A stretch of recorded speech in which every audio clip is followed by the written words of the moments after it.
So next on the agenda, we've got our very own Sarah Hogan, who's going to show us how to keep it simple with drawings. So just for those who don't know Sarah, she joined financial services in 2007 as a mortgage advisor.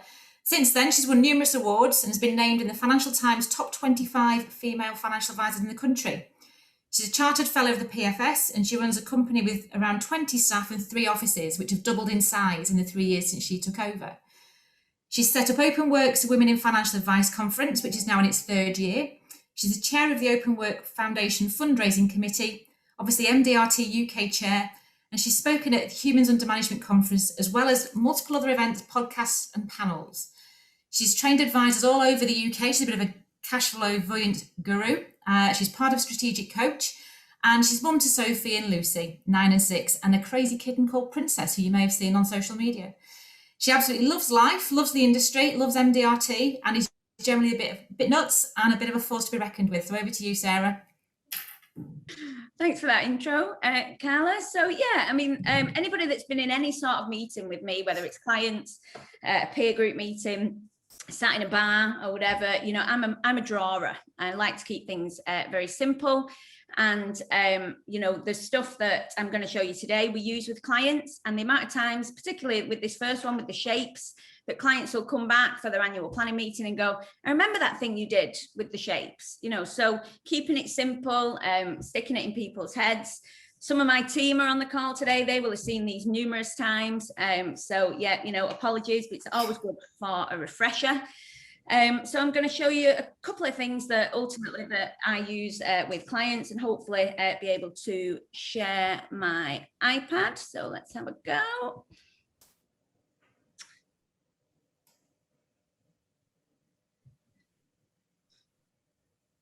Super. So in case anybody wants to know, so I'm screen sharing via AirPlay on an iPad using an app called Notability, and just a iPad pen off Amazon, not the fancy iPad pen. So mainly because I'm useless and I lose them all the time. So this first one, there's a couple of ways that you can pitch this. So it could be, you know, how a platform works. It could be, depending on the figures you use, how to generate £30,000-40,000 tax-free. It could be how we build up your assets. So depending on who's sat in front of you. I think I will say about both of these ideas as well is that they're really great if you do any sort of networking, or if you're presenting to employees of a company or something like that, and you need something quick, something snappy, something that hopefully they'll remember and think, yeah, I need to speak to that person, then these would be, you know, the couple of things that I would recommend that you do. So, you know, what you say, okay, so a platform is a little bit like online banking, but for your investments, okay? So on there, you might have an ISA, you might have an investment account, you might have a retirement account, and an onshore investment bond, okay? And then, you know, I'd say to them, well, if you had, and I do colour them in because I do like pastel colours, I'm not going to lie. I think it makes it a lot more visual if you've got nice colours. So you say to a client, okay, so if you've got 200,000, and you can use whatever figures you want, but obviously it affects the maths at the end. And you might want to bear in mind the client that you've got in front of you, because they might think I'm never going to get to 800 grand. But okay, you've got 200,000 in each of these wrappers, and they're in the same fund, and the charges are the same, there'd be a difference in the return that you got. Do you know why? And they'll say no, probably. And the answer is tax. So we try and get clients away from thinking about a pension or thinking about an ISA. So I say, you can call them what you want. Forget ISAs, forget pensions, forget investment accounts. All they are is tax wrappers, okay? So let's talk about the differences between when the money goes in, what happens when it's in the investment, and when the money goes out. So for argument's sake, you know, if you've put 20,000 into your ISA, so that's your ISA allowance, 20,000 each year, you've been building that up, it's just 20,000 that goes in. Same with an investment account, and the same with a bond. But if you put 20,000 into your retirement account, then what happens is it has an extra 5,000 instantly put in there. It's called tax relief, free money off the government. And if you're a higher rate taxpayer or an additional rate taxpayer, you must make sure that you claim it back, the extra bit, the 20 or 25%, through your self-assessment tax return at the end of the year. which is a great one. If you're sat in front of a room full of employees and you say, how many high rate taxpayers are in this room that aren't claiming the high rate tax back? There'll be a load of them. Just on the workplace pension amounts, you're probably going to save them 1,600 quid, just making sure they fill the form in. So if we're looking at it on that basis, then the pension is always going to be ahead at that point because it's had a head start. Now, whilst it's in the fund, what happens? So your ISA grows tax-free, your retirement account grows tax-free whilst it's in there. Now, your investment account is liable to dividend tax and savings interest.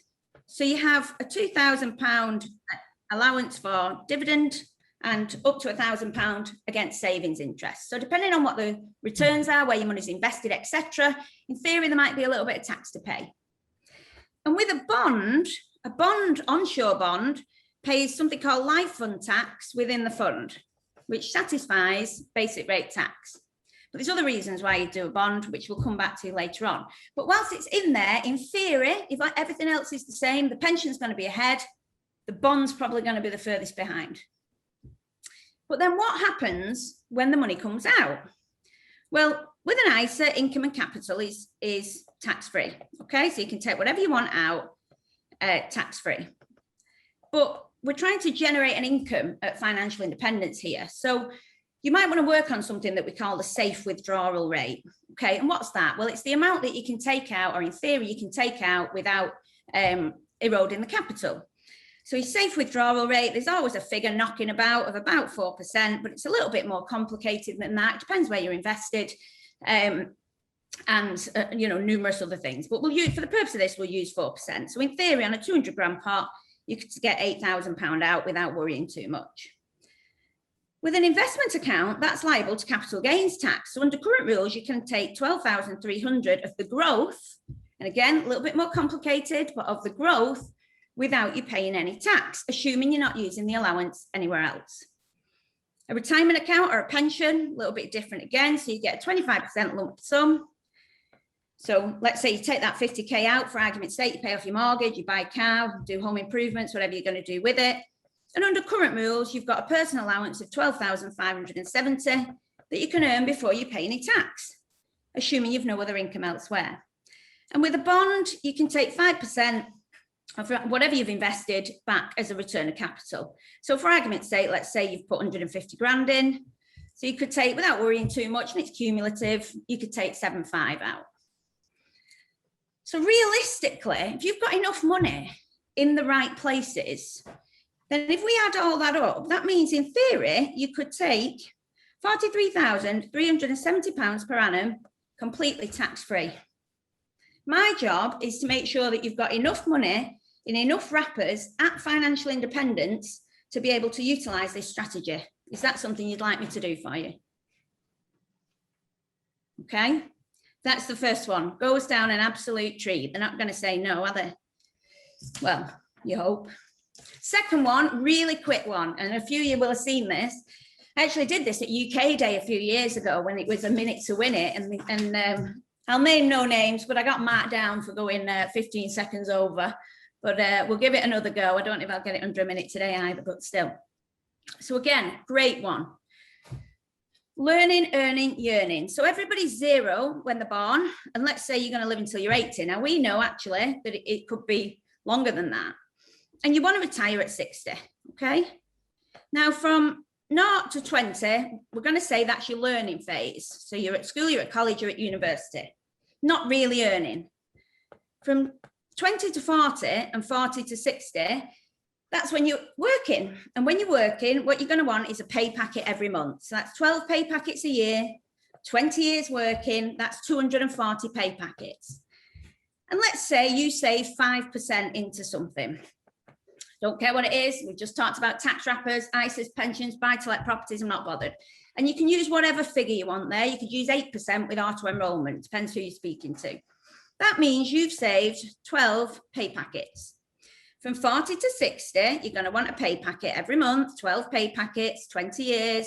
You've earned 240 pay packets. You save 5%, that's 12. If you're going to retire at 60 and you're going to live until you're 80, do you not want a pay packet every month? 12 pay packets a year, 20 years, you need 240 pay packets, but you've only saved 24. Where are you going to get the money from? This is the learning phase. This is the earning phase. It's my job to make sure this isn't the yearning phase. So where can you start? And that's me done.